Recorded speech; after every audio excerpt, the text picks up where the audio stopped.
Incident, आपको इसकी date and year दोनों याद रखने हैं। Jallianwala Bagh incident took place at Amritsar on 13 April 1919। 13 April 1919। आप सबने जलियांवाला बाग देखा होगा, आप अमृतसर जाते रहते हो, जलियांवाला बाग देखा होगा। अभी तो आजकल कोरोना के कारण नहीं एंट्री। तो Jallianwala Bagh incident, what happened when General Dyer came to India? He reached India, Amritsar on 10th April and he passed martial law.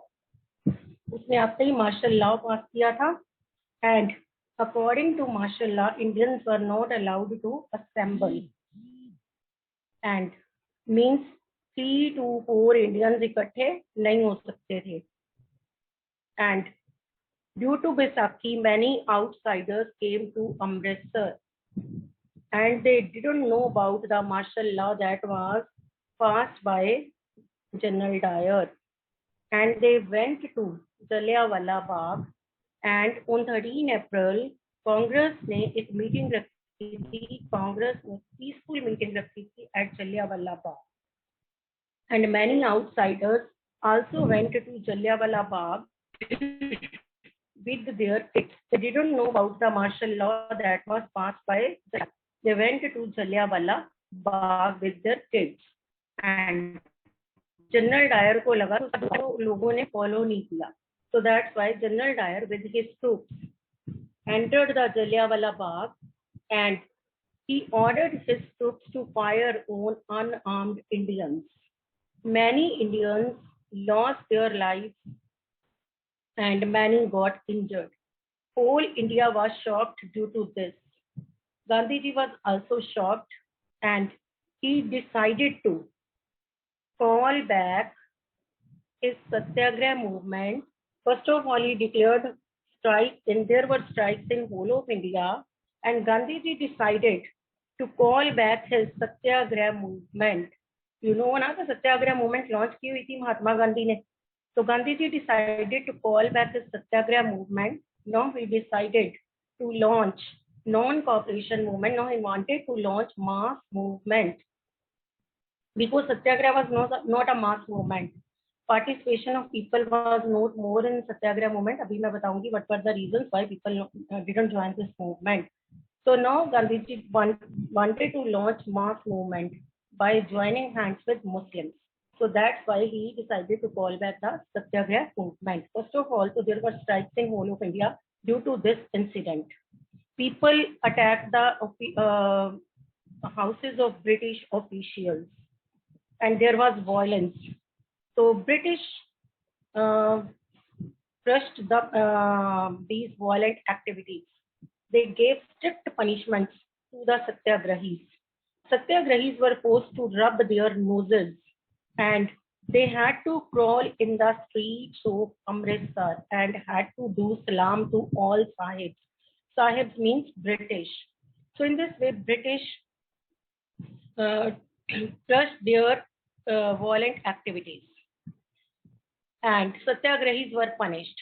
Gandhiji decided to call back this movement, Satyagraha movement, and now he decided to launch non-cooperation movement. He wanted to join hands with Muslims this time.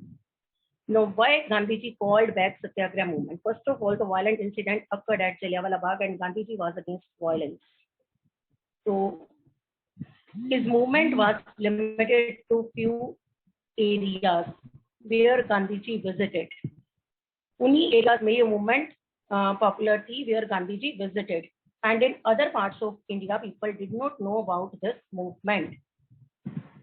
So that's why he wanted to launch mass movement. And this time he wanted to join hands with Muslims.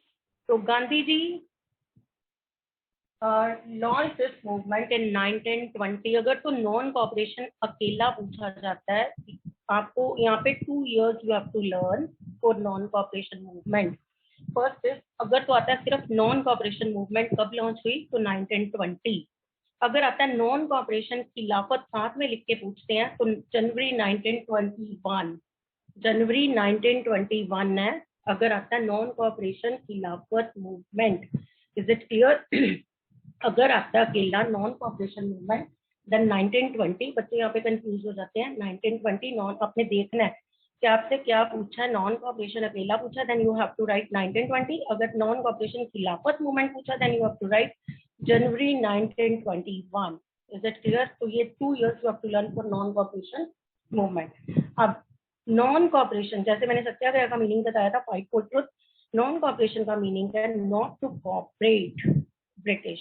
इस movement में गांधी जी ने कहा था not to cooperate British. In 1909 ना Gandhi ji wrote a book, ये आपको learn करना है। 1909 Gandhi ji wrote a book Hind Swaraj. In 1909, you have to learn the year. It means then he was in South Africa. He wrote a book, Hind Swaraj. And in that, he wrote that if Indians stopped cooperating British, British rule would automatically come to an end.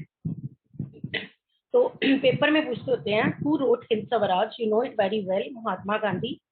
और साथ में पूछते होते हैं which year he wrote this book in 1909। कितने question इससे बन जाएंगे देखना। पूछते होते हैं who wrote Hind Swaraj and what was the idea given by the author in that book। who wrote Hind Swaraj, you know it very well, Mahatma Gandhi. what was the idea given by the author in that book, उसमें क्या idea दिया author ने। if Indians stopped cooperating British, British rule would automatically come to an end। तो author ने क्या idea दिया, अगर Indians British को कॉपरेट ही करना बंद कर देंगे, ब्रिटिश रूल तो अपने आप ही खत्म हो जाएगा। महात्मा गांधी ये कहते थे। तो आपने पहले तो हिंद स्वराज बताना है, फिर आपने कहना है कि Hindu and Sikh were against British due to Jallianwala Bagh incident. Muslims were also against British because Turkey got defeated in the First World War and powers of Khalifa were taken by British. He was the spiritual head of Muslims. In Europe chapter you have read about Balkan problem. वहाँ पे आपको एक line याद होगी, I've told you that Sultan was known as sick man of Europe। याद आ गया? Turkey का सुल्तान, उसे क्या कहा जाता था? सिक मैन ऑफ यूरोप। तो Sultan got defeated in this First World War and powers of Khalifa were taken by British.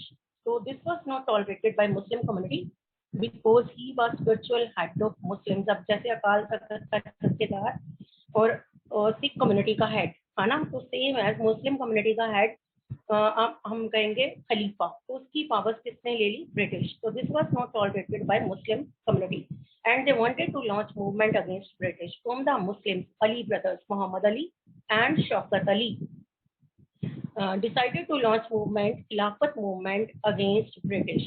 They also wanted to join hands with Mahatma Gandhi. On the other hand, Gandhi ji also wanted to join hands with Muslims.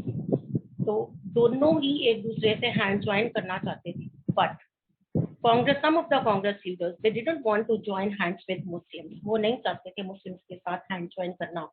तो Gandhi ji had to convince the Congress leaders firstly at Calcutta session and then in Nagpur session. You have to learn, students, these 2 sessions for the map also. Calcutta session September 1920, ठीक है, and Nagpur session December 1920। Paper में पूछते होते हैं locate the place where Congress session of December 1920 was held. तो आपको खुद अपने आप सोचना है दिसंबर में कहाँ पे हुआ था, नागपुर। पेपर में पूछते होते हैं locate the place where Congress session of September 1920 was held. तो आपको अपने आप सोचना है कि ये सितंबर आएगा। Is it clear?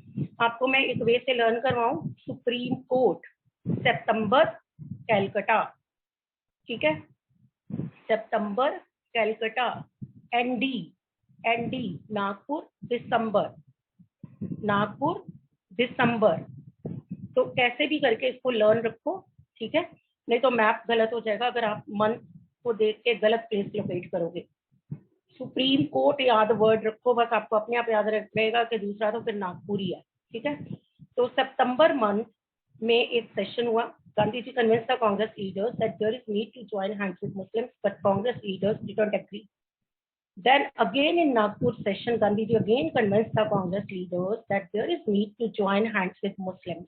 This time Congress leaders agreed and non-cooperation Khilafat movement was launched in January 1921.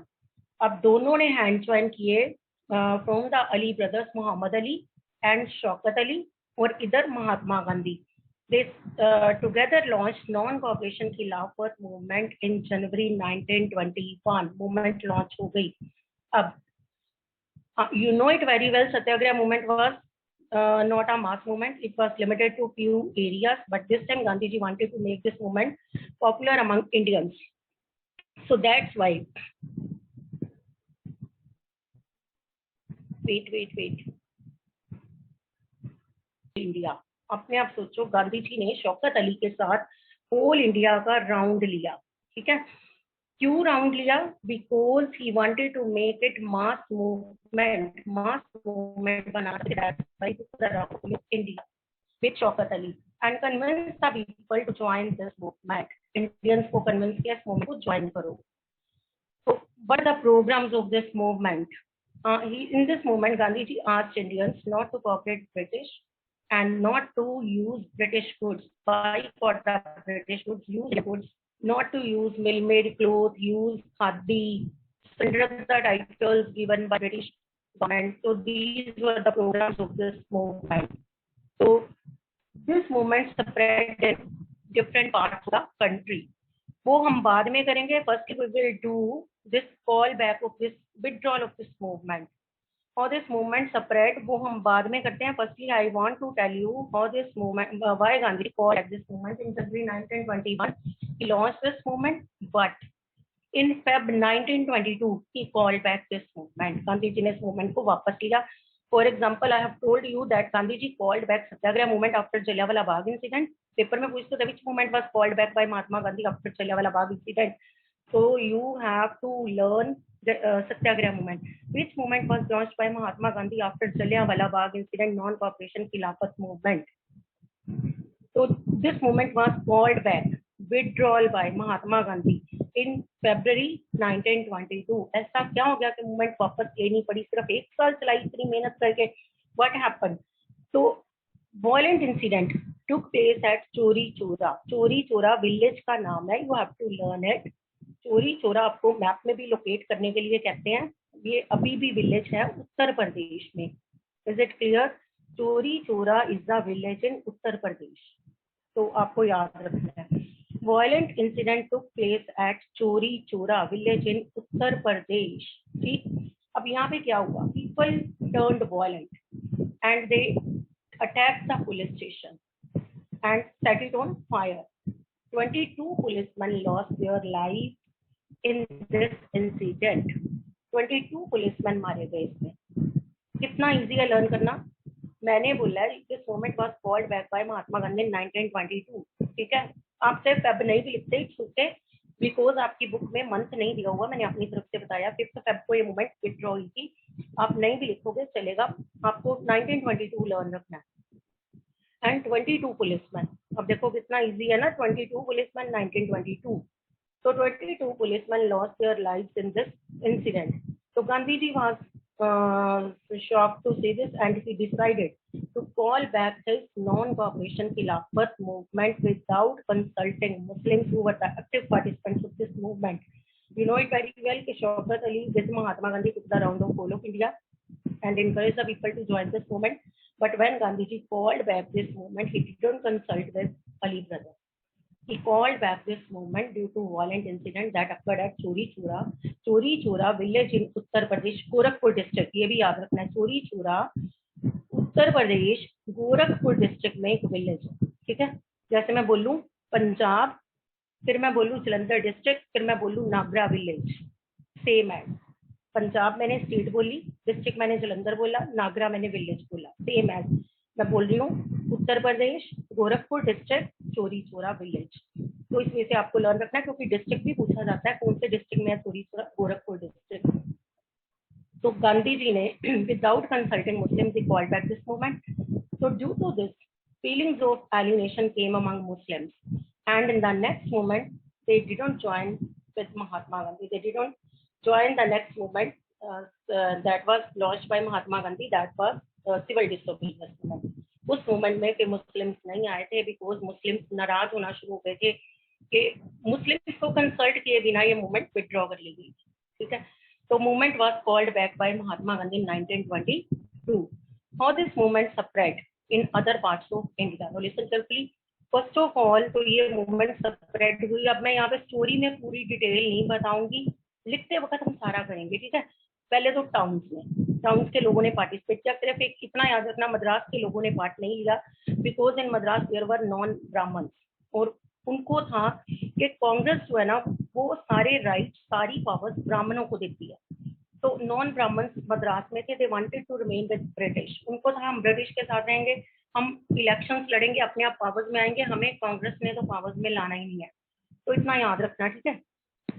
फिर ये मूवमेंट स्प्रेड हुई कंट्री साइड में। आपको एक नाम याद रखना है, बाबा रामचंद्र सन्यासी, ठीक है, वो लीडर था कंट्री साइड।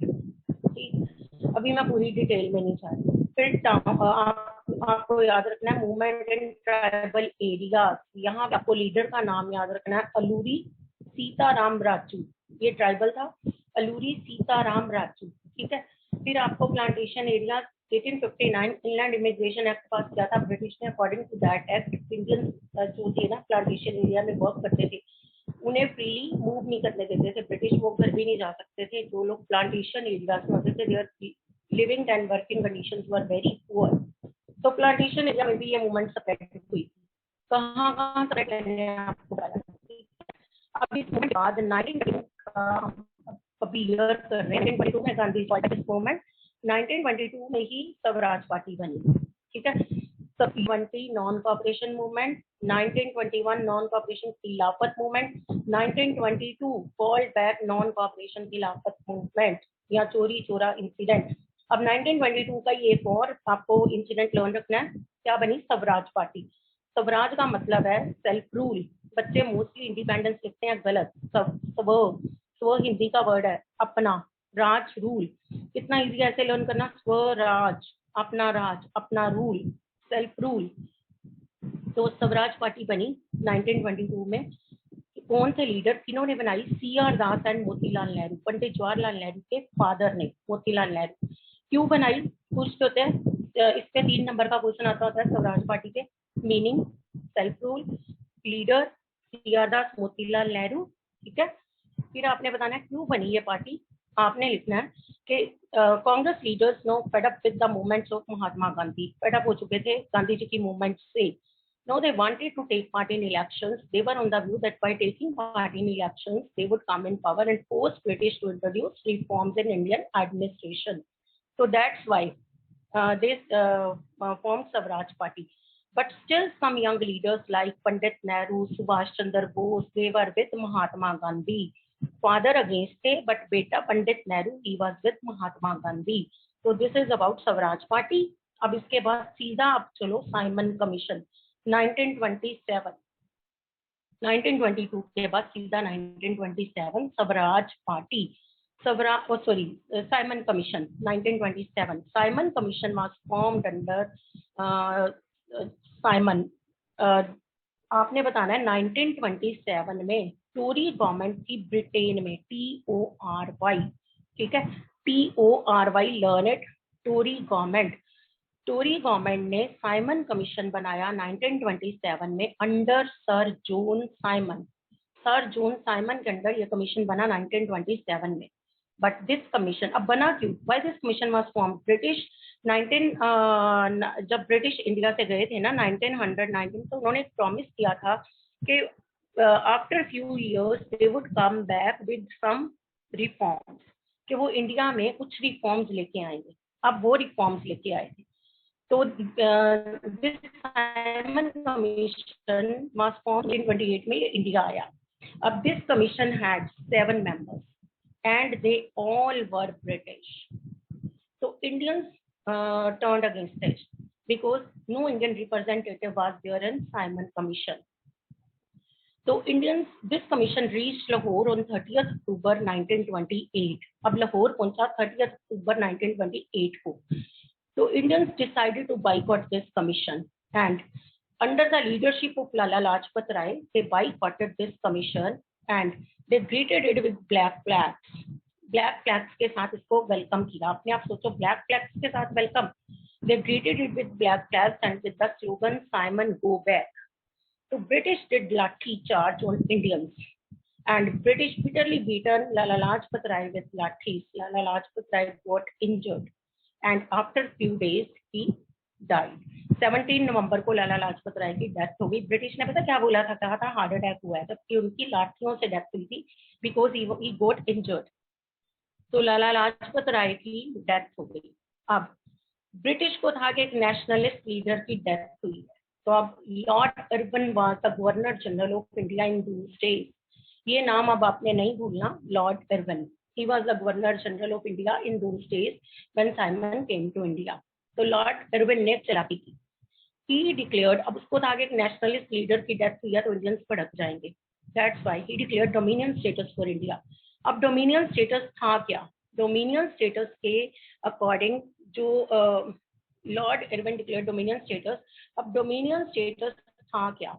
उसके अकॉर्डिंग 50% रूल के आउटर पार्ट हमारे पास रहने दो। तो साथ में ब्रिटिश ने एक और कोर्स साथ में कह दिया कि उसने declare the first round table conference. He declare the first round table conference and asked Congress to join this conference, and here they would introduce the changes for which Simon came. उन्होंने कहा कि Simon commission तो fail हो गया, अब वो changes जो लेके आया था वो चेंजेस हम फर्स्ट राउंड टेबल कॉन्फ्रेंस में कर देंगे। कांग्रेस को कहा attend the first round table conference. अब कांग्रेस ने अपनी एक मीटिंग रखी लाहौर में इन दिसंबर मंथ 1929। कांग्रेस की एक मीटिंग थी लाहौर में। There was session of Congress at Lahore. अब उस सेशन के लीडर थे Pandit Jawaharlal Nehru. Pandit Jawaharlal Nehru was the leader of the Lahore session. अब पंडित नेहरू ने वहां पे 4 प्रोविजंस रखी। 4 प्रोविजंस अब क्या क्या थी? Learn these 4 provisions. 4 प्रोविजंस अब क्या क्या थी? First, for the first time Congress demanded पूर्ण स्वराज। फर्स्ट टाइम कांग्रेस ने पूर्ण स्वराज मांगा, ठीक है। Second, Congress decided to boycott the first round table conference that was declared by lord Irwin. जो लॉर्ड इरविन ने first round table conference declare की थी ना, कांग्रेस ने डिसीजन लिया कि they would boycott that round table conference.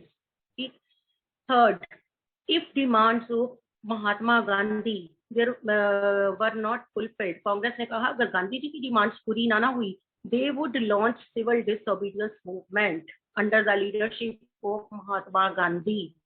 Next, Pandit Nehru pledged that 26 January 1930 would be celebrated as Independence Day in the whole of India। तो ये कांग्रेस की 4 प्रोविजन थी। Lahore session was held in December 1929 under the leadership of Pandit Jawaharlal Nehru. Provisions आपको याद रखनी है। कांग्रेस की क्या फर्स्ट टाइम क्या मांगा? पूर्ण स्वराज, कंप्लीट इंडिपेंडेंस। देखो अब जाके मांग रहे हैं पूर्ण स्वराज 1929 में। और क्या क्या शर्तें रखी कि 26 January 1930 would be celebrated as independence day in the whole of India. वो इंडिपेंडेंस डे तो बना बट हमारा रिपब्लिक डे जरूर बन गया 26 जनवरी। तभी उसे 2 मंथ्स के लिए हमारे फेमस ने वेट की थी ना कॉन्स्टिट्यूशन को लेके। नवंबर में constitution was ready but our famous ने 2 मंथ्स वेट की थी। उन्होंने जनवरी में उसे पावर में लेके आए थे only because of this they wanted to honour this day that was placed by Pandit Nehru as independence day, but हमारे फेमस ने उसे बना दिया रिपब्लिक डे, ठीक है। तो थर्ड प्रोविजन के वो बाइकआउट करेंगे फर्स्ट राउंड टेबल कॉन्फ्रेंस का, that was declared by lord Irwin. And fourth provision क्या थी? फोर्थ प्रोविजन थी कि अगर गांधी जी की डिमांड्स पूरी नहीं हुई then Congress would launch civil disobedience movement under the leadership of Mahatma Gandhi. अब गांधी जी ने ना एक लेटर लिखी लॉर्ड इरविन को। Gandhi ji wrote letter to Lord Irwin on 31 January 1930। अब अपने आप ध्यान से सोचो, 1929 में कांग्रेस का सेशन हुआ दिसंबर मंथ, तो उसके बाद कौन सा मंथ आएगा? जनवरी। और ईयर कौन सा आएगा? 1930। 31 को पहले लिखना है, फिर आपका गलत नहीं होएगा। 31 जनवरी 1930 को गांधी जी ने एक लेटर लिखी। किसको लिखी? The then governor general of India. कौन था? Lord Irwin. Wrote letter and in that letter he put forward his 11 demands। Demands आपने लर्न नहीं करनी because demands are not given in the book. तो आपको सिर्फ इतना याद रखो, out of these abolition of salt tax was one. Salt tax को अबॉलिश करना चाहते थे, ये उनमें से एक थी।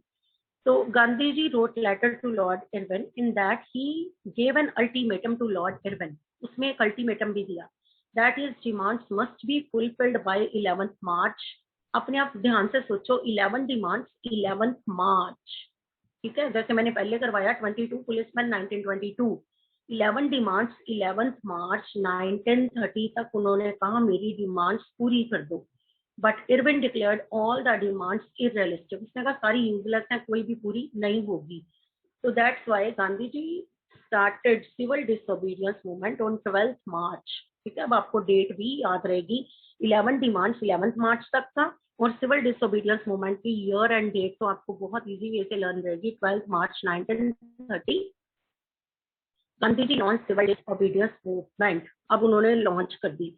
सिविल डिसोबीडियंस का meaning disobey British rule, disobey करो। फर्स्ट टाइम गांधी जी ने कहा था डिसओबे ब्रिटिश रूल। उन्होंने कहा कोऑपरेट भी नहीं करना, डिसओबे भी करो, बट बेस फिर उन्होंने रखा नॉन वायलेंस। उनकी हर मूवमेंट का बेस नॉन वायलेंस ही रहा है। नॉन वायलेंस में बिलीव करते थे महात्मा गांधी, ठीक है। तो उन्होंने कहा वायलेंट नहीं होना, बट आप ब्रिटिश रूल को डिसओबे करो, उनको तोड़ो, ब्रिटिश रूल्स जो भी रूल्स बनते हैं उनको तोड़ो, उनका बाइकआउट करो। तो इस मूवमेंट, जब ये मूवमेंट स्टार्ट हुई ना 12th मार्च 1930, तो Gandhi ji had 78 volunteers with him. 78 volunteers का साथ ये मूवमेंट स्टार्ट हुई। And he started from Sabarmati Ashram to Dandi coast. Sabarmati से डांडी कोस्ट जाना था। Sarojini Naidu was one of the women member who joined this movement from the very beginning. तो पूछते होते हैं पेपर में, name the women member who joined this movement from the very beginning, Sarojini Naidu, ठीक है। बाद में तो बहुत वुमेन आई रास्ते में, बट फर्स्ट जो जिसने ज्वाइन किया that was Sarojini Naidu. Gandhi ji started this movement with 78 volunteers. 78 के साथ देखो ये मूवमेंट स्टार्ट की। ही started from Sabarmati Ashram to Dandi coast and distance was 240 miles. Gandhiji walked daily 10 miles. Wherever 10 miles completed, he stopped and took rest, gave speeches. Women with their kids came out of their houses to listen to the speeches of Mahatma Gandhi. Women got so impressed that with their kids they joined this movement. And when Gandhiji reached Dandi Coast, 6 April 1930 को गांधीजी डांडी coast पहुंच गए। 6 April 1930, ठीक है, याद रखना है। Start की 12th March 1930, पहुंचे 6 अप्रैल 1930। अब 240 माइल्स को ना 10 के साथ, डेली 10 के साथ आप काउंट करके देख लेना, आपका अपने आप 6 अप्रैल आ जाएगा, ठीक है। 6 अप्रैल 1930 को he reach Dandi coast, but this number of member reach to 2 lakh, क्योंकि रास्ते में लोग ज्वाइन करते चले गए ना, 78 से 2 लाख हो गए। And when he reached Dandi coast, he collected salt from the sea by boiling some sea water. He तो इस वे से he boil salt, he broke down the salt tax. Salt tax उन्होंने, सॉल्ट लॉ उन्होंने तोड़ा। So after seeing Gandhiji, people in different parts of the country started breaking laws made by the British. People refused to pay chowkidari taxes. They refused to pay revenue to the British government. Forest dwellers, they started collecting forest produce because British collect नहीं करने देते। तो ये सब कुछ different parts of India में लोगों ने, गांधी जी को देख के लोगों ने ब्रिटिश रूल्स को तोड़ा। इन Peshawar, Abdul Gaffar Khan also broke down the rules made by the British. He was arrested. He was known as Frontier Gandhi. अगर आपको 1 मार्क में पूछा जाए who is known as Frontier Gandhi, तो आपने कहना अब्दुल गफ्फर खान।